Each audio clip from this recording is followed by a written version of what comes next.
Hi, everyone, and welcome to Women Leading Startups Fireside Chat. Thank you so much for joining us today. I'm Anaya Abdelgaber, a political science student at Memorial University, one of the universities participating in this semester's workshop series. Before I get started with what's coming up this semester, I just wanted to thank you all for joining us again today and thank our guests for rescheduling after last week's hiccup. The problem we faced was an issue on the back end of the streaming platform we use, and we're assured that the issue has been resolved since then. I'm so glad to see you all joining us today. Now let's start with what we have in store for you this semester. So we have 2 remaining Women Leading Startups fireside chats after today. Each chat features a different female identifying startup founder from Canada. This event is open to all students who want to be part of a supportive virtual community for entrepreneurial women. So please check out the link in the chat and sign up now. We're also hosting 2 events, 2 more network shops this semester, and these are designed to be an introduction to startup creation. Our next network shop is Tackling Climate Change, which is next Thursday, February 18th, and the link to sign up will also be in the chat. The network shop series and fireside chats are a partnership between 7 Atlantic Canadian universities, and these include St. Mary's University, Memorial University of Newfoundland, Dalhousie University, University of New Brunswick, Cape Breton University, and Mount St. Vincent University, as well as the University of Prince Edward Island, including their Egypt campus. Additionally, there's a virtual conference for women entrepreneurs, and it's titled Strike Up, which will be taking place on March 4th. The conference has a great panel of speakers, and it is an amazing opportunity to learn from Canadian renowned women leaders. The registration link for the conference will also be in the chat. So that is enough about what is coming up this semester. Now it is time to kick off our chat today. Our topic today is startup competitions. You will never be ready. So we will post a link in the chat with a sheet of a number of competitions and conferences in Canada and internationally. So make sure to check the sheet out. For today's network shop, we have partnered with Canadian Ecosystem Gathering, which is a community that aims to nurture collaboration between Canadian innovation systems. Our chat moderator today is Valérie Grambois, and Valérie is pursuing a doctorate in business administration at the University of Sherbrooke, and her research thesis is aimed at revealing the spaces and places where future entrepreneurs can develop their entrepreneurial identity and experiment with startup culture. So now I would like to welcome Valérie Grambois to the stage, and she will introduce our panelists today. Thank you so much, Shania. So you've said enough about me, so I will introduce our guest, and I'll be reading their bio because I think there are some key elements that is quite insightful for the discussions. So we have Leanne, and because Leanne believes so strongly about the wonders of breast milk, she has created Mixed Up Brew. The product is a plant-based coffee and tea lattes, which are called the Boobies Lattes.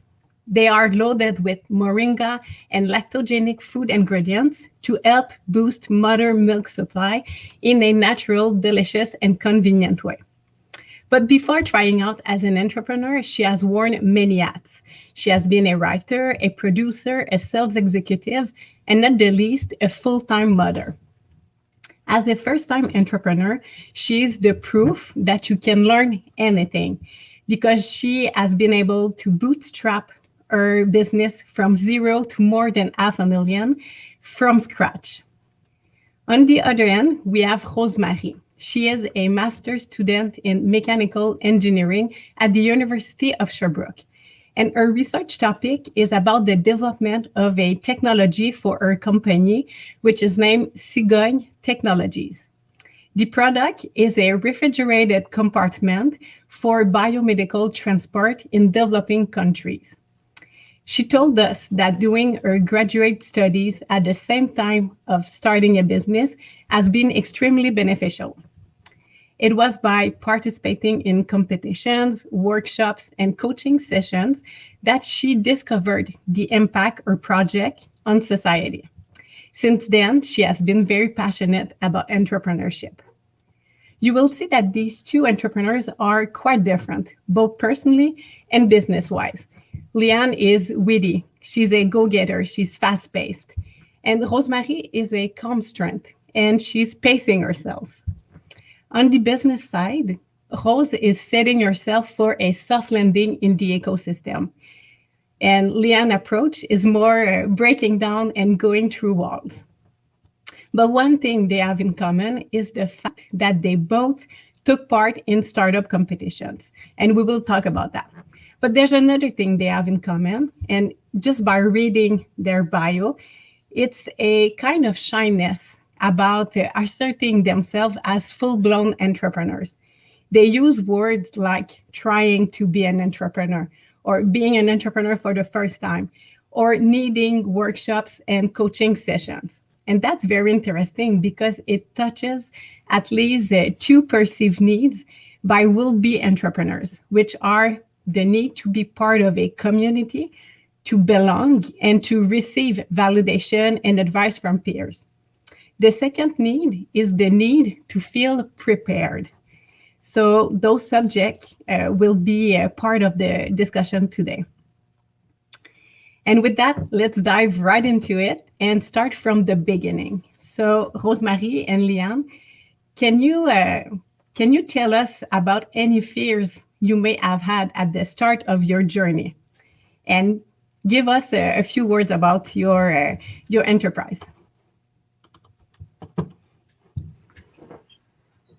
Should I go first? Okay, I think I'm going first. So, I have two main fears. Number one, fear of lack of education and training, because my entire education is based on the creative side.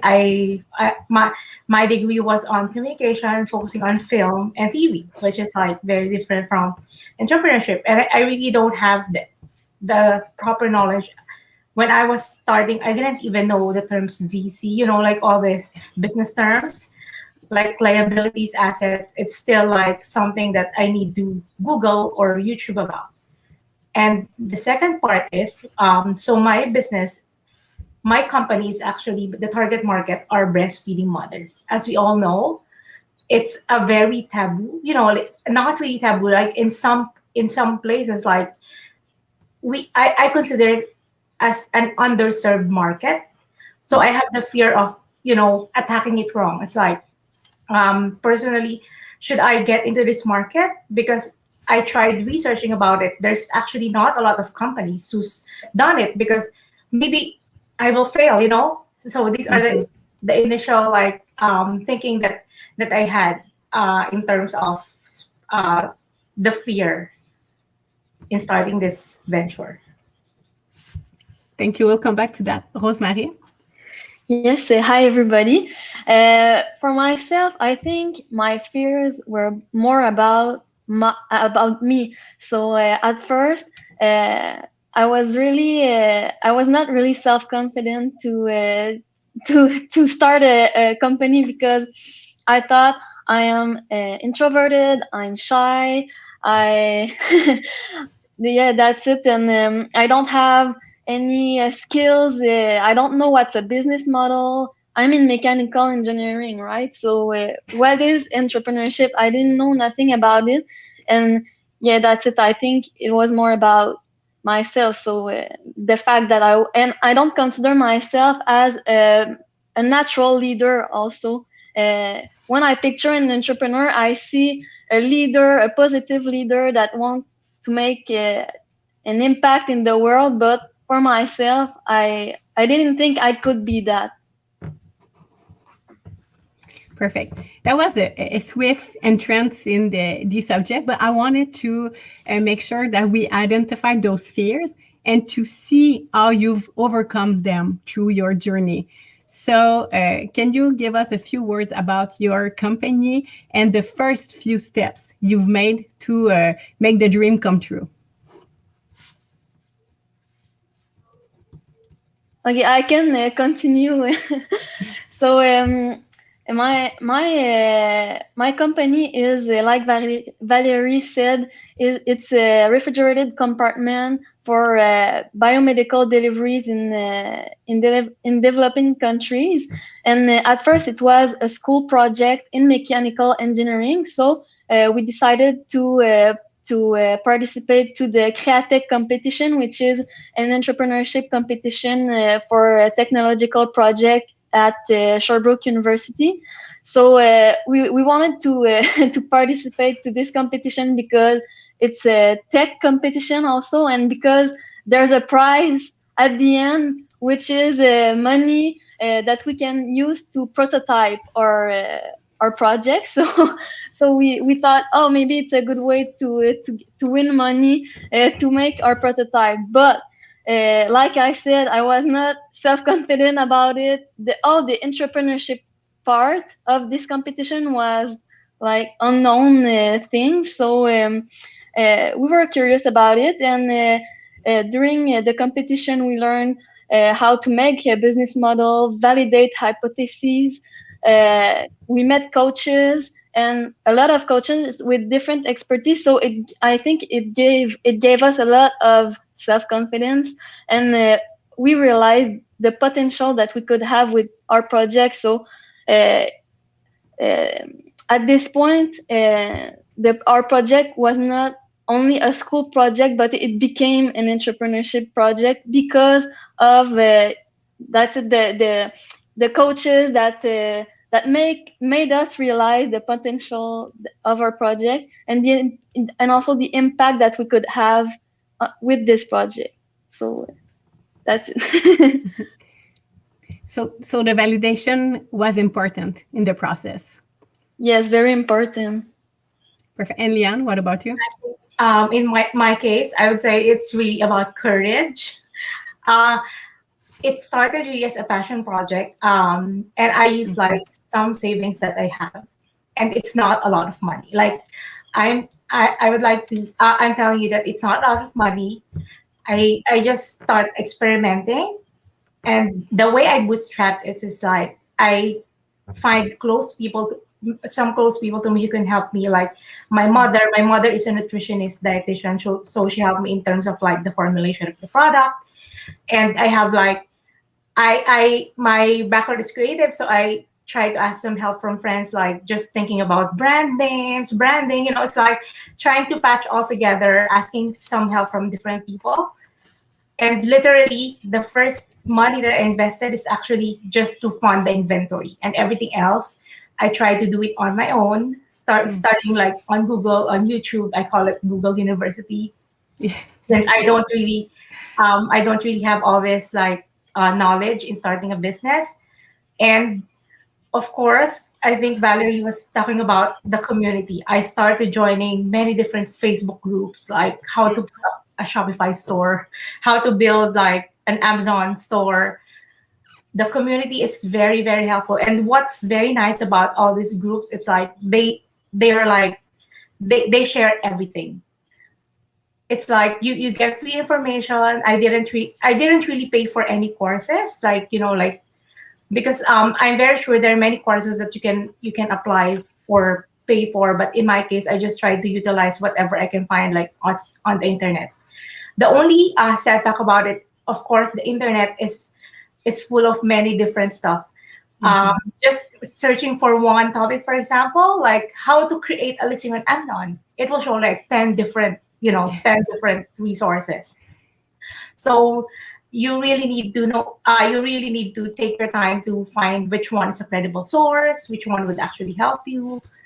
And I think I was also very lucky that all the people that I've talked to or I have interacted with on Facebook, for example, are really very helpful people. And that's really where I started.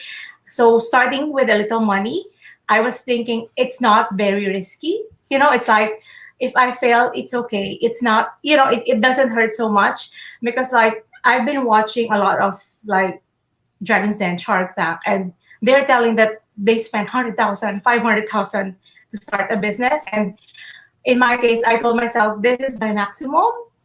if this doesn't work, I don't think I'll move forward. And I was just lucky. Like my first inventory, it got sold out in 1 month. So that's how it all started. So the passion project, eventually I realized, okay, it's a profitable project.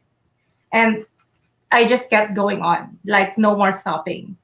Yeah, that's interesting. The transition between a school project to a business project, from a passion project to a business project. So that's one thing you have in common. So how have you dealt with that transition? So Liane, you gave us a few insight about that. Rosemary, how did you make the move from one to the other?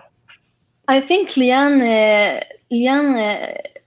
talked about an important point is that uh, it's important to realize that you are part of an ecosystem. You're not alone, and when you meet people from this ecosystem, you realize that they're all there to help you, and they were like you at the beginning. They were maybe an introverted person, not a natural leader, with no skills. So you can relate to people like this, that they were like you at the beginning. So that's really reassuring, and I think that's what also gave us the courage to do the transition to do a company a project and not only a school project.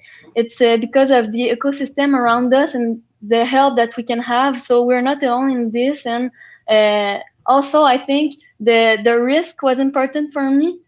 So that's why I'm also doing my project uh, at university at the same time during my studies. It's because it lowers the risk a lot, because if I fail with my entrepreneurship project, I will have my master's degree in mechanical engineering. So for me, it was important to lower the risk, and so I'm really confident with the process. So I think that's why it was easy for me to do the transition. Mm-hmm. I will say that a lot. That's interesting, okay? Because when we read literature about entrepreneurship, we often read that entrepreneurs don't have a plan B or a plan C. They just go straight for the big money, the big prize. But for the both of you, you have some plans. So you have some resources to make sure that you will succeed. If not, you still have a plan. And that's quite interesting and different from what we see about entrepreneurs. So do you have a few words to say about that? Yes, about the plan B. I forgot to mention that when I was starting this business, like trying to learn everything, I still have a full-time job. You know, it's not an ideal setup, because I certainly like lost a lot of sleep, right? Because what I did is like I work from, you know, the normal 8 to 5 job, then kids at home, and I set a time every day, at least 1 hour before I go to sleep, just to read, just to learn more things. In this journey, one thing I really wanted to share everyone is the importance of time blocking. Mm-hmm. Set a time and commit to it. And I would say that it really helped me a lot, because if I didn't really set a time and commit to it, I don't think I'd go anywhere. Especially that I don't know anything about entrepreneurship in the beginning. And I think it's typical to women in mechanical engineering. It's like this. We like to plan a lot, and we also feel sometimes like imposters in our uh, in our field, because it's a men's world.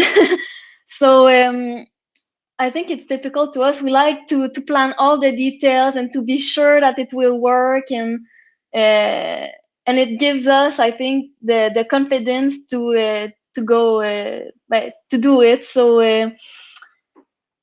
I don't know why we do this, because I think it's not necessary, but if it gives us confidence, why not? So.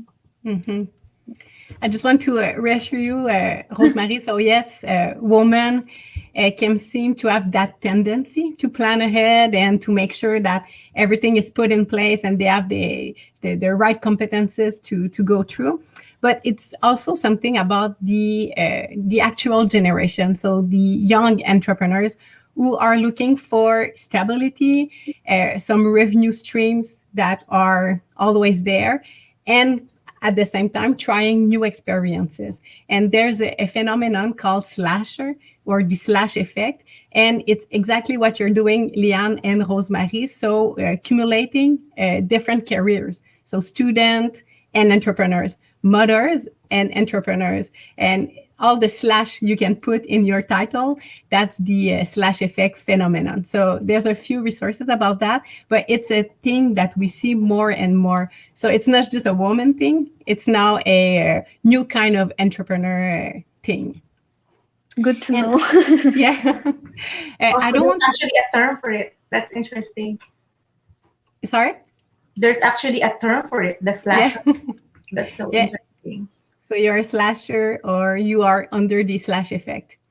So I don't want to put words in your mouth, but during the transition from school project to business project, passion project to business project, the competition you took part in, does it have a role in the transition?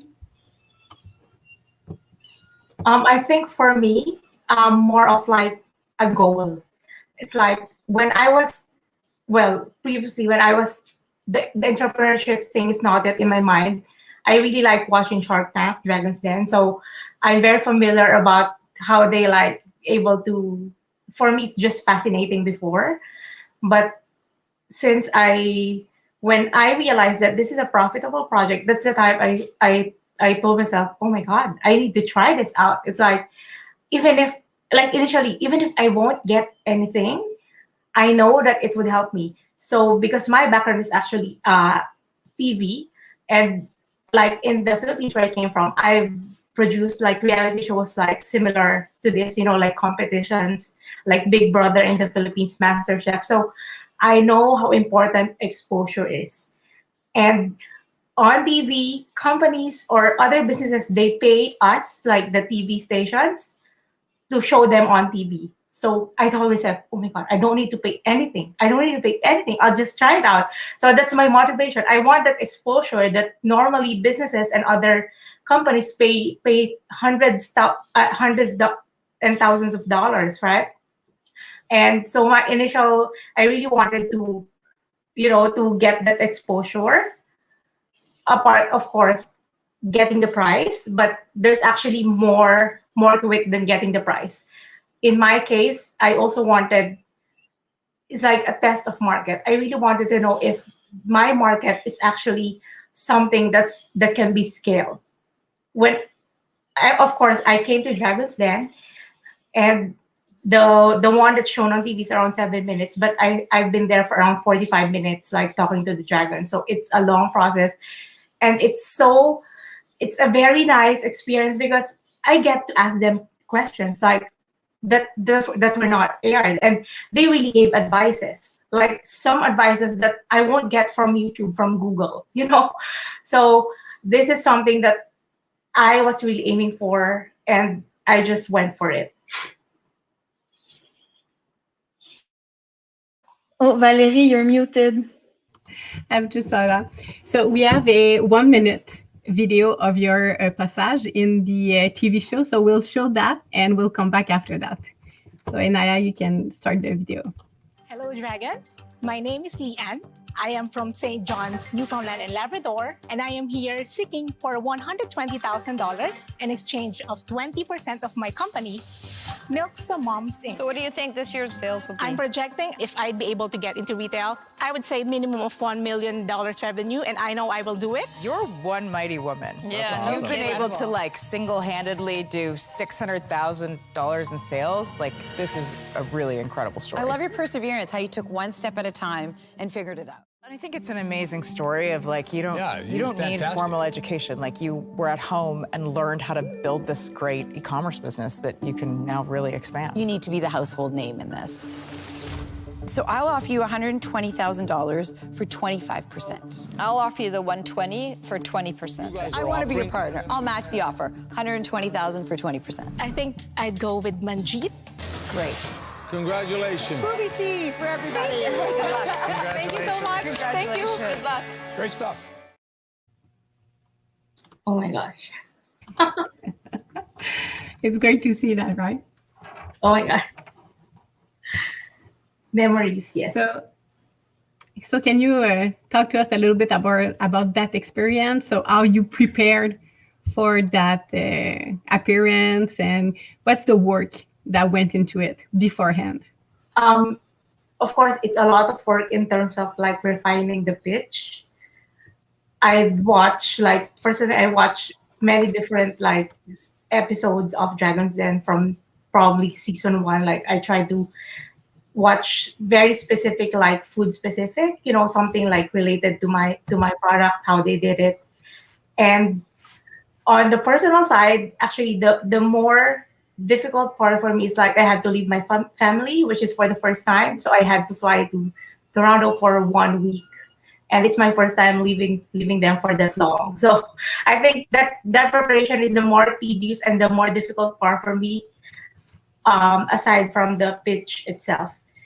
The very nice thing also about when I was about to go to Dragon's Den, I already got into Genesis Center, which is the Genesis Center here in St. John's. There's a enterprise program. It's an incubator here in St. John's. So I was able to get in there, and the ecosystem, it's just amazing. It's like I learned a lot from them. It's like the mentorship. So before going there, I did like practice pitch to them, and of course they had to give comments until I was able to refine it. On the other hand, I think on the other side of it, an advantage of me knowing television is like when I came there, I know what the producers would want to hear, what are the things they would air on TV, because my goal, secondary to the money, is to air on TV. It's like what they said is like not all pitches get there. So I think there are about 100 companies that were filmed last time, and they only picked around 40 plus to go on air. So my number one goal, I need to air there. So which are the things that would make me go, like what they call TV friendly? You need to be like a producer's choice. And what do people want to see? They want to see entertaining. So I made my pitch somewhat funny. I wanted to entertain the dragons. I wanted for them to listen to me, because that's one very important thing when you're making a pitch. Make them listen to you. You need to catch them at the very first sentences of your pitch. I think, okay, this is more about like how to do the pitch, but it's definitely a very tedious process, and somehow it helped me refine my product, actually, the way I present my product. So I'm not really the type of person who like talking to people, like be on front of the stage. I used to be backstage, and it's a very, very good practice. Like I would say, like right now, if someone tells me what your business is all about, I can probably say it even when I'm like half asleep. Yeah, that's right. The practice. I think you can relate to that, Rosemary, about the pitching. And can you talk to us about your competition you took part? There's a few, but I think you will identify one or two. Yes, at first, like I said, we took part of the Createch competition at Sherbrooke University. For me, this competition had a huge role because after this competition, being an entrepreneur became a goal. And before that, I didn't know anything about it, and I didn't think that I could be an entrepreneur. So after that, we became to I started to take entrepreneurship classes, where I learned how to speak in front of people, how to make good interviews. We improved a lot our business model after the competition, because during the competition you have many questions from the judges, but also from the crowd. So so we took in note, like we noted everything that every question that was that the judges asked in the crowd. So after that, for the next competition, it was so easy to answer the questions because we practiced the answering period so many times in front of different people. So we were sure about what would be the questions in the other competitions, because it's always the same question. And then after that, we became better and better, and we voluntarily um, uh, kept information for us that we didn't show it in the pitch, in order to have these questions from the judges. So we used strategies like this after that, and that's it. So each time you participate to a competition, a pitching competition, you become better and better. Like Leanne says, and now we can prepare a pitch in like an hour, but before, the first time it took us like a week to prepare the pitch. So it's really a great experience to improve yourself. And like Leanne says, the mentorship and all the people around the competition, it's so precious. It's you cannot have this outside, so it's really interesting. Mm-hmm. And we have a question from one of the attendees. It's a very good question because the both of you have a different view, I think, and journey about that. So, Leanne, you were talking about the way you bootstrapped your startup at the beginning. Rose, it's kind of a bootstrapping, but you went more for prizes and trying to get some leverage from different sources. And the question is for Leanne, but I think Rose can give a good insight about that. But what is the advantage of bootstrapping in the beginning instead of getting funded or going to VCs? So can you talk a bit? I think I have 2 points for there. Like in the beginning, number one, I am the type of person, like, this is very personal to me. I don't want someone to go in there to tell me to do this, because once you get like, what do you call it, like a big investor, they would try to control the company. They would try to control your decisions. That's one thing. Since it's very personal to me, I don't want someone to tell me this should not be this, but this is something I'm passionate about. It's breastfeeding. I really wanted to start it in the way I want it, although it may not be perfect. But I think for me, I'm into it so much that I was able to, achieve, like, go into the direction where I wanted to be, versus getting someone in straight right from the beginning. And second one, this is actually just, I realized very recently. I wasn't, since I don't have the entrepreneurial mind before, like I wasn't really thinking about all these VCs. I don't have these things, but I realized, like, when I actually started asking for money in the beginning, half of my company could not be mine anymore. It's like someone would, if my company before, when I was beginning, should be worth 30,000. If I sell, half of it, I'm only getting 15,000 for 50% of my company. So that's when actually many people, I have a few entrepreneur friends who tell me, not now. I try to talk to them, asking for advice. Is this the right moment to get money to raise some funds? And then when it's about time, like when I hit the $500,000 mark, and I think the company is in that valuation, that's the only time I think, okay, I should be ready to get in some funding. And so when I went to Dragon's Den, I own the company 100%, and no one's going to like counter it, because like some companies, you go there, you have a partner. What if they don't like this? They don't like that. So I went there. The only person who would say yes and no or no is me. No one's behind me. Yeah, on our side, that's it. We took part in different competition to win prizes because it was considered as private money, so we could do whatever we wanted with it. And like you said, Valerie, we used it to do leverage. So if you apply to a governmental grant, you need private money because it's always a condition in the to have the grant. So you have it. So the private money is really precious. You have to keep it and to use it for important things. So that's why we took part in different competitions. At first, it's to make leverage to like hire people with some programs made for this. So yes. Yeah, and I think we have to take in account the nature of your project that are quite different. So being in the technological field, you need you need more money just for the research and development.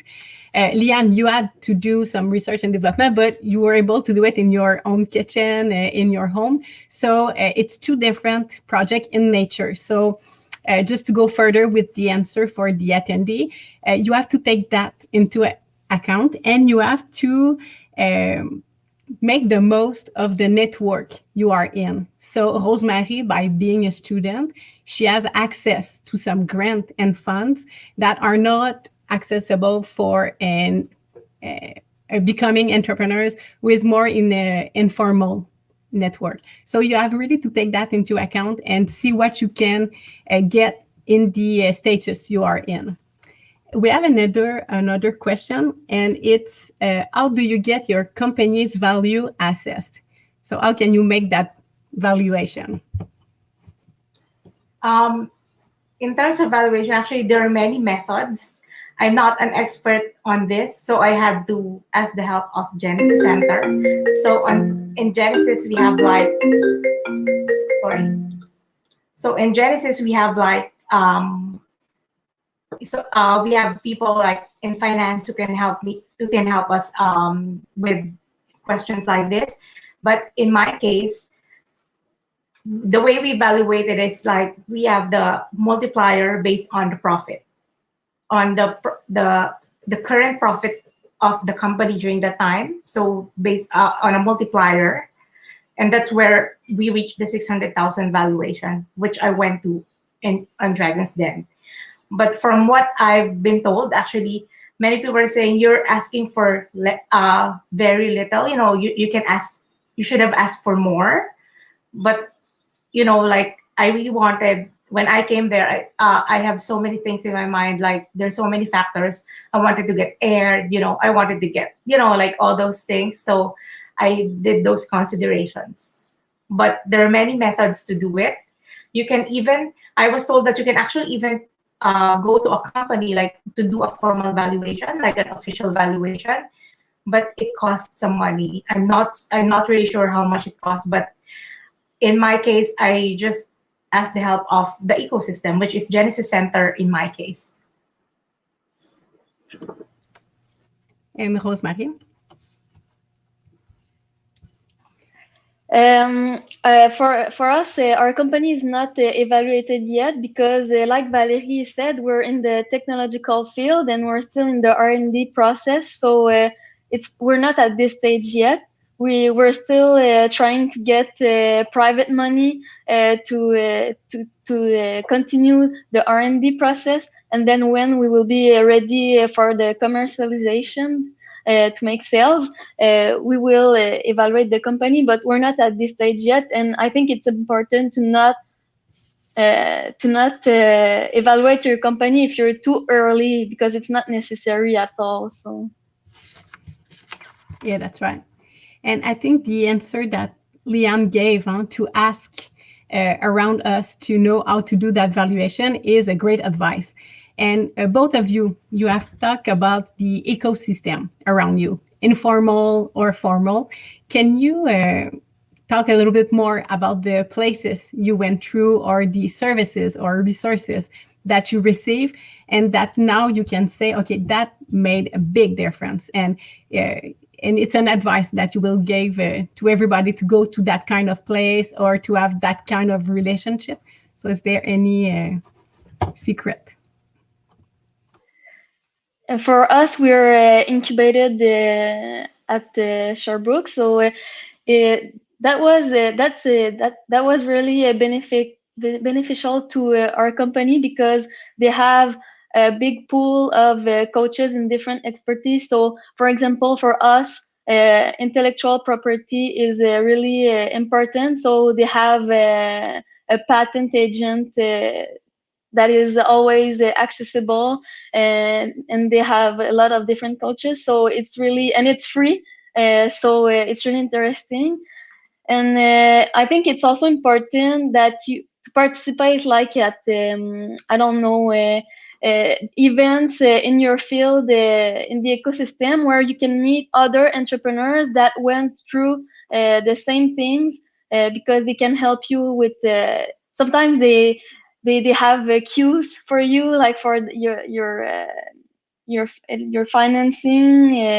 They have queues for you for your R&D. They know other people and they can refer you to their own ecosystem. So yes, I think it's important to meet other people in your field and to not be shy to talk about your project, so they can help you. So don't keep anything from you. Share it so others will be able to help you. And also, I think it's important to tell because I'm still at university, so we benefit from all the professors there that can still help us on the technological side of our business. So we have the incubator for more the business side, and we have the professors and the university for the technological side. So it's really interesting for us. Mm-hmm. So diversity and not be afraid to reach out. Leanne, what about you? Yes. Similar to Rosemary, my company is incubated by Genesis Center, which is in partner with Memorial University as well of Newfoundland. So they literally did a lot. Like when I initially went to Genesis, they have an evolution program. It's just like it's an 8-week program just to get the problem solution, determine all those things. Before that, this is one very funny thing. Like whenever anyone asks me, so how big is your market? I'm not so sure, when I was starting this, but after the Genesis evolution, I was able to determine everything, like numbers, market, the TAM, the SAM, that I didn't have any knowledge about. And that's also the time when I realized that this is actually a scalable business. It's not just a home business, like how I started it. So of course, the ecosystem in MUN as well, it's very helpful. So many trainings, mentorship, just the evolution program itself. It's an 8-week intensive program. I consider it's like a mini MBA since I don't have any entrepreneurship background. And then right now I'm on the second level, which is the enterprise program.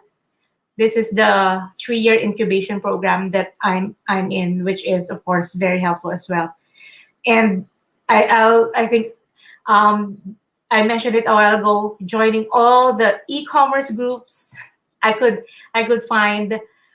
Talking to many people there, and like Rosemary also said, it's like don't be afraid to tell your ideas to anyone, because other people might think, what if someone copies you? What if someone do it before you? I like personally, I always think like I don't think it's that easy. Like if it's difficult for you, what more for somebody else who's not passionate about it? So perfect. There's one thing that I found quite interesting again. Rosemary, you say about the evaluation that it was not time yet, or it was not the right thing to do at the moment. Leanne, you say that there were a few things you wanted to achieve going to Dragon's Den or entering Genesis. So you kind of know, for the both of you, what you want. But how do you do that? How do you know what you need as an entrepreneur, and when or how to get it? So it's a big question, but how do you know that?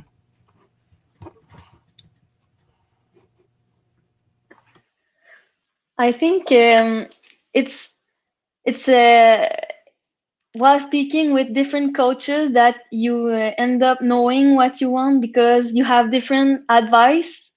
Sometimes they are not, they don't go in the same way, but it's you that know your company the best. So you take these advice, and the one that fits you, you take them, and the one that you don't think are important, you just let them go. And I think that it's with different conversation, different coaching, that you end up knowing what you want to do. It's, you don't have, if you keep it if you keep it for you, you will never know what you want. I think you have to speak about it, and that's it, to take advice, and after that it becomes easy to know what you want. In my case, I think it's very different. I listen to the market. So this is a personal business. I literally talk to my customers on Instagram. I literally chat with them on Facebook. I email to them like personally. Like very recently, I actually just started sending video emails, just taking them personally, asking them for, I literally talk to my customers, and they're the one who's telling me this and that. I get feedback. That's actually the reason why, and my audience, my market is actually the one who helped me perfect my product. So from the time I started my product, when I first launched it, the way it is now, it's very different from the first launch, because I tried to somehow, like, it evolved throughout time, as I was like getting feedback from my customers, like, what do you think about the taste? Is it too sweet? So the next batch, I had to tone down the sweetness. Listening to the market is actually very, very important, and that's how I was able to grow my company. After a while, you need to add more flavors. Then this is like, that's the times like, okay, which means you need to scale your company. It's somehow like, when I found that my market's actually receptive to the product, and I realized that the market is actually a good market to target. I mean, it's a good niche to target. That gave me the idea that there's no more stopping. I need to find, like Genesis, an incubator program. I need to find like someone who would help me with funding. It's very, it's a very transformational experience from someone who doesn't know business.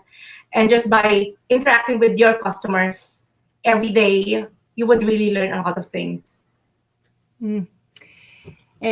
That's important, what you're saying, Leanne, because listening to the market, it takes some time. You have to be on the field. You have to be interacting with potential customer, and even strategic partners and stuff like that. And that's why we're seeing more and more experts in the startup culture and startup world saying, stop going to a startup competition. So we're seeing kind of a few people saying that you should be doing pitch competition at the beginning of the journey, but somewhere along the way, you should stop and listen to the market. So are you still taking part in startup competition? What are you doing right now? How do you allocate your time? So right now, I think I graduated from the pitch competition. Right now it's really like I'm still continuing the listening to the market strategy and scaling. So getting more funding, fund more inventory, produce more. I think there's a question like, I just saw that who's making my product and how did you decide the company? So my manufacturer right now is in the US. And the reason why I picked US is because 90% of my market is US. It's like, it's just strategic to manufacture there. And even the fulfillment center that I'm using, it's also in the US. I utilize Amazon FBA. They do the fulfillment. I have a third-party fulfillment center also who ships all over the world. So the reason why I picked there is because of the, strategic wise. But eventually, when I wanted to expand, like I really wanted to penetrate the Canadian market, of course, after US, then I'll be probably getting a manufacturer here. Like it really depends on where the market brings me or where the sales is.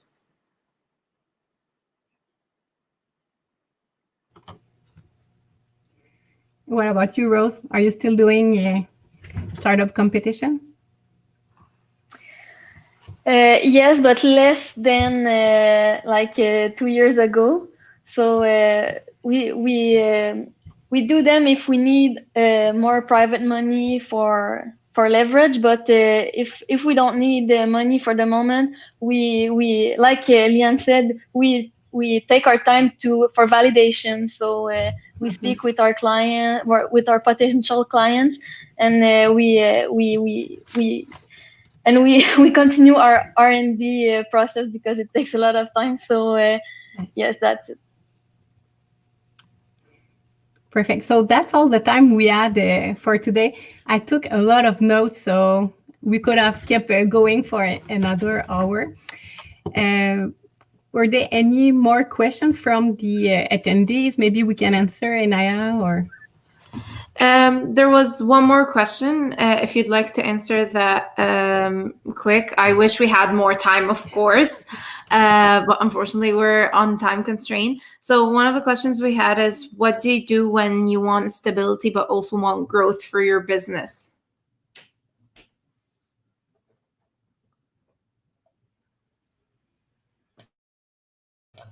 So Lian or Rosemarie, if you would like to start answering that, you can go ahead.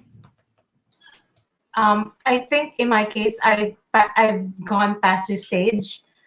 If I want, I literally sacrificed some time. Like I had to work full time because I need stability for myself, for my family, and of course, starting a business on the side.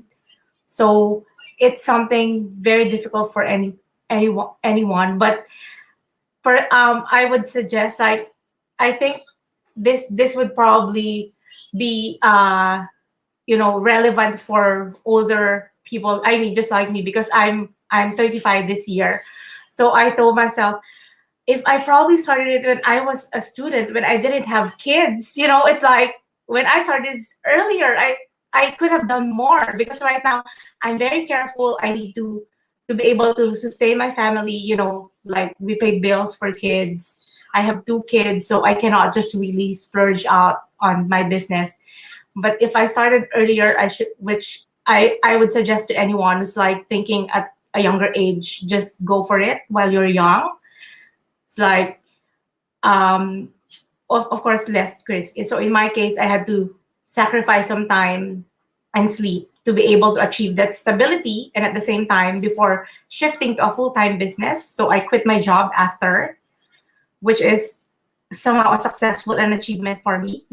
It's an achievement to be able to quit your full-time job and be your own boss. Yes, if you're still at school and you want to start your business, just do it, because it's like you can have stability doing this, because you have access to grants that you don't have access when you don't have the student status. So just use it, and it will be really beneficial for you. Beneficial. I know. Sorry. And it's a good way to wrap up, because like I said, there's more and more entrepreneurs, or will be entrepreneurs, who are looking for that stability and growth. They have a vision of scaling. They want to do some entrepreneurial project. So that's more and more something that we see more common. So you can really search on the Slash Effect, or even hybrid entrepreneurs, and you will find a lot of resources online from actual people doing it and succeeding doing it. Awesome. Well, we've come to the end of our event today, and it's a great way to end our event on a note that start early, make use of all the resources you have as a student in your university. And speaking of that, we already posted all the links for all our university partners in the chat, so you can go there and see like what center or what resources you have at your university to get a head start on your business for sure. So thank you so much, Valerie, Leanne, and Rosemary. It was great chatting with you today, and your answers were very inspiring. It's always a motivation to see female entrepreneurs talk about their entrepreneurial journeys and the doubts they had. It makes chats like these like relatable and inspirational for sure.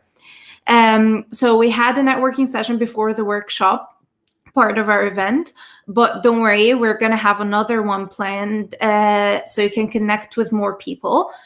Before you head to networking, I'll just give a quick crash course on what it is and how to get there.